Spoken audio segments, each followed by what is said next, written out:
morning. Good morning. Thanks for coming in again today. So the first part of our planning, I want to ask Madison how Caden's doing in the 2-year-old classroom. It's going very well. He has stopped crying as much.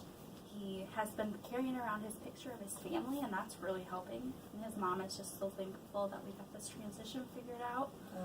So it makes our day a lot better. Mine too. Yeah, especially yours too. Well, that's wonderful.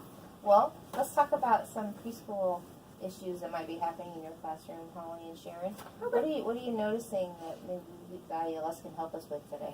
I've also noticed that some of the kids are still having difficulty counting.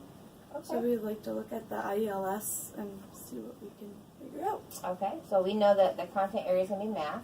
Mm-hmm. So are there any standards that you found might work with this? The standard 7.1 preschool says children understand counting, ways of representing numbers, and relationships between quantities and numerals.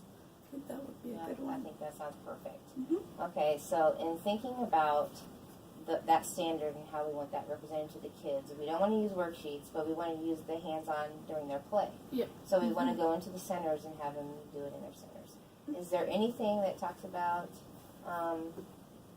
well, I think about when parents might want to know why we're doing this. The rationale is a pretty important part of the IELS as well. Sharon, you have your book there. Do you remember, or can you find the rationale that talks about why we do the counting that we do? Yeah. It says that, the rationale for math says children learn to count with understanding when they match the counting sequence 1-to-1 with a group of objects. That when adults help children link understandings with objects to conventional numbers, children advance understanding of quantity, and counting from the first number and counting on from one to another provides the basis for later skills in formal addition. Okay, so we're basically teaching them their pre-math skills that they'll need when they go to school, which is wonderful. And I think it shows that also in the alignment that's in the book with the core alignment. So if parents want to see that too, we can show them how that transfers into the elementary schools when the kids get in there.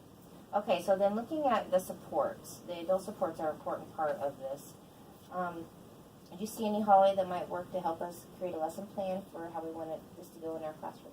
Yes. So I was when we go around and interact with the children at centers, I can show them different items and have a one-to-one correspondence so they understand how that all works. Okay, so by you maybe doing it and modeling it for them, then they can see how it is, and you can watch and observe them doing it as well to see where instruction might be needed. That sounds perfect. How about you, Sharon? Any ideas from you? Let's see. I guess another thing you may want to do during large group is a counting lesson where they learn to demonstrate the one-on-one, and also take like a notepad around to the centers so that if I see a child that is having some difficulty, I can write down and observe them and create a lesson plan more directed towards them. Okay. So one of the important things here is going to be that large group time. That way you can demonstrate to all of them what one-to-one looks like. And then they're not going to understand if you say one-to-one correspondence right off, but if you show them and they practice with them, that modeling will help them to do it in their centers. The observations, I love, Sharon, because you're able to write down the kids that may be having difficulties or the ones that haven't. That'll be important when you're doing your assessments. Okay, well, what I'd like to do is to, using those ideas, go back to our classroom in a little while, and maybe we can write a more formal lesson for this to make sure that we have the materials that we need and kind of how we want that large group to look.